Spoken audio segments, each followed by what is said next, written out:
American air line کے ایک جہاز میں بیٹھے 140 پیسنجرز نے ٹیک آف کے 15 ہی منٹوں کے بعد نوٹس کیا کہ جہاز ٹیک آف تو ہو چکا ہے لیکن وہ زیادہ الٹیٹیوڈ گین نہیں کر رہا، یعنی وہ زیادہ اوپر نہیں جا پا رہا۔ ابھی پیسنجرز نے یہ نوٹس ہی کیا تھا کہ اچانک جہاز کے پائلٹ نے اناؤنسمنٹ بیل بجائی، جس کے بعد پائلٹ نے جہاز میں بیٹھے 140 پیسنجرز کو ایک انتہائی خوفناک خبر سے آگاہ کیا۔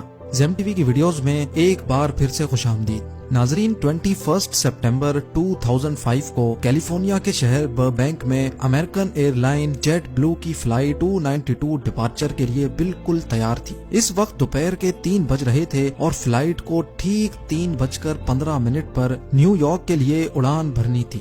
ابھی تک سب کچھ پلان کے مطابق چل رہا تھا۔ جہاز میں 140 پیسنجرز بیٹھ چکے تھے اور ایئر لائن کرو نے سارا لگیج بھی لوڈ کر دیا تھا۔ ٹیک آف کے لیے اگر انتظار تھا تو صرف کنٹرول ٹاور کے سگنل کا۔ جیسے ہی 3:15 ہوئے، جہاز کے پائلٹ کیپٹن اسکاٹ برک کو کنٹرول ٹاور سے ٹیک آف کے لیے گرین سگنل دیا گیا اور ٹھیک 2 منٹ کے بعد یعنی 3:17 پر جہاز نے بربینک ایئرپورٹ کو الوداع کر دیا۔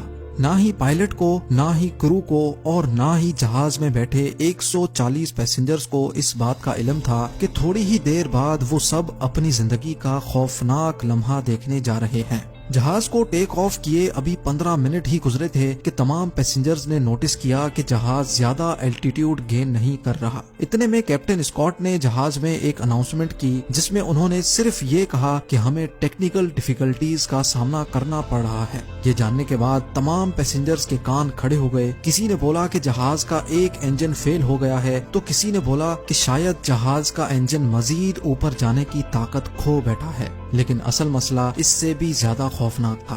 جہاز کو ٹیک آف کیے آدھا گھنٹہ گزر چکا تھا لیکن ابھی تک وہ کیلیفورنیا کے اوپر ہی اڑ رہا تھا۔ اتنے میں پائلٹ نے ایک بار پھر سے اناؤنسمنٹ کی اور بتایا کہ ہمیں لینڈنگ گیئر کی جانب سے کچھ وارننگ سگنلز مل رہے ہیں۔ کیسے وارننگ سگنلز، اس کا ابھی پائلٹ کو بھی علم نہیں تھا۔ لینڈنگ گیئر جس کی مدد سے کسی بھی ایئر کرافٹ کو لینڈ کیا جاتا ہے، اس میں آخر کیا مسئلہ تھا جو فلائٹ 292 کا سسٹم بار بار وارننگز دے رہا تھا؟ یہ جاننے کے لیے کیپٹن اسکاٹ بھی کافی پریشان تھے اور اسی وجہ سے وہ جہاز کو زیادہ الٹیٹیوڈ نہیں دے رہے تھے۔ پائلٹ چاہتا تھا کہ کسی بھی طرح اس کو جہاز کا لینڈنگ گیئر دکھ جائے تاکہ وہ یہ جان سکے کہ یہ معاملہ کتنا زیادہ ڈینجرس ہے۔ یہ جاننے کے لیے کیپٹن نے فلائٹ 292 کا رخ لانگ بیچ ایئرپورٹ کی طرف موڑ دیا اور جہاز کا الٹیٹیوڈ بہت کم کر دیا۔ لانگ بیچ ایئرپورٹ کے کنٹرول ٹاور نے زوم کیمرہ سے جہاز کے لینڈنگ گیئر کو دیکھا تو وہ پورا 90 ڈگری میں گھوما ہوا تھا۔ یعنی اب یہ تو طے تھا کہ جہاز کی لینڈنگ یا تو کریش لینڈنگ ہوگی یا پھر ایمرجنسی لینڈنگ۔ اس بری خبر کو ملنے کے بعد پائلٹ کو کنٹرول ٹاور سے ایک اور بری خبر دی گئی۔ جی ہاں، کنٹرول ٹاور نے پائلٹ کو انفارم کیا کہ لانگ بیچ کے لوکل نیوز چینلز نے بھی فلائٹ 292 کے لینڈنگ گیئر کی فوٹیج ریکارڈ کر لی ہے اور اب یہ معاملہ لائیو پورے امریکہ کے نیوز چینلز پہ دکھایا جا رہا ہے۔ نہ صرف اتنا بلکہ یہ نیوز جہاز میں بیٹھے پیسنجرز بھی اپنے اپنے ٹی وی سیٹ پہ دیکھ سکتے تھے۔ اب جیٹ بلو کو ٹیک آف کیے 50 منٹ سے بھی زیادہ ہو چکے تھے اور جہاز مسلسل کیلیفورنیا کے اوپر ہی گردش کر رہا تھا۔ لینڈنگ گیئر کو سیدھا کرنے کا اب کوئی راستہ نہیں بچا تھا۔ اگر اسی صورت میں جہاز کو لینڈ کرنے کی کوشش کی گئی تو فرکشن سے پیدا ہونے والی آگ جہاز کے ونگز میں موجود فیول ٹینک میں آگ بھی بھڑکا سکتی ہے، جس کے انتہائی خوفناک نتائج ہو سکتے ہیں۔ حیرت انگیز طور پہ اس وقت جہاز کے فیول ٹینک میں جو جیٹ فیول موجود تھا اس کا وزن ہی 14,000 kg کے برابر تھا، یعنی جہاز میں جیٹ فیول کا وزن 12 فیملی کارز کے برابر تھا۔ اتنے زیادہ فیول کو لینڈنگ کے دوران ذرا سی بھی آگ لگ گئی تو جہاز ایک ہی جھٹکے میں پھٹ بھی سکتا ہے۔ لیکن کیپٹن اسکاٹ بہت عقل مند تھا۔ پائلٹ نے لینڈنگ سے پہلے جہاز کا فیول ختم کرنے کا فیصلہ کیا، جس کے لیے جہاز کو 3 گھنٹے تک سمندر کے اوپر ہی گھمایا گیا۔ اب جہاز کا فیول صرف اتنا بچ گیا تھا کہ وہ صرف آدھا گھنٹہ مزید اڑ سکتا تھا۔ یہ آخری آدھا گھنٹہ فلائٹ جیٹ بلو 292 اور اس کے اندر موجود 140 پیسنجرز کے لیے بہت امپورٹنٹ تھا۔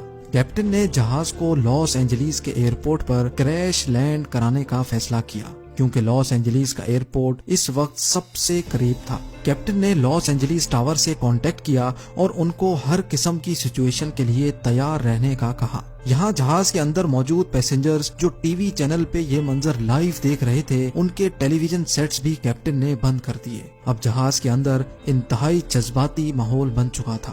ایک شخص نے یہ سارا منظر کیمرہ پر ریکارڈ کیا اور اپنی فیملی کے لیے ویڈیو میسج بھی ریکارڈ کر لیا۔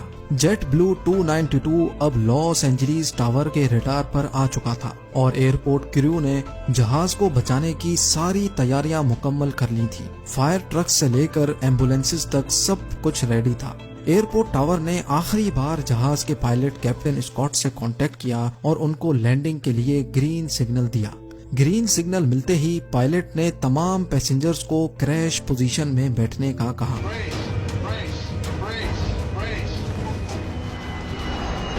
اس پوزیشن میں بیٹھنے سے کولیجن کے دوران کافی حد تک بچت کی جا سکتی ہے، جس کو بریس پوزیشن بھی کہا جاتا ہے۔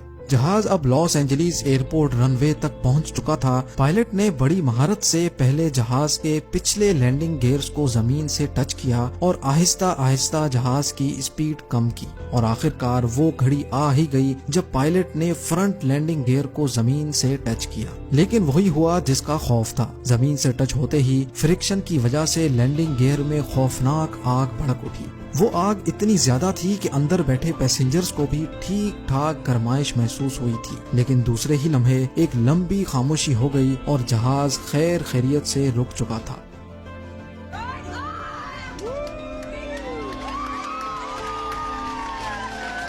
یہ وہ وقت تھا جب پائلٹ، کریو، پیسنجرز اور پورا امریکہ جو اس منظر کو لائیو دیکھ رہا تھا، انہوں نے سکون کا سانس لیا اور ایک ایک کر کے پیسنجرز کو نیچے اتارا گیا۔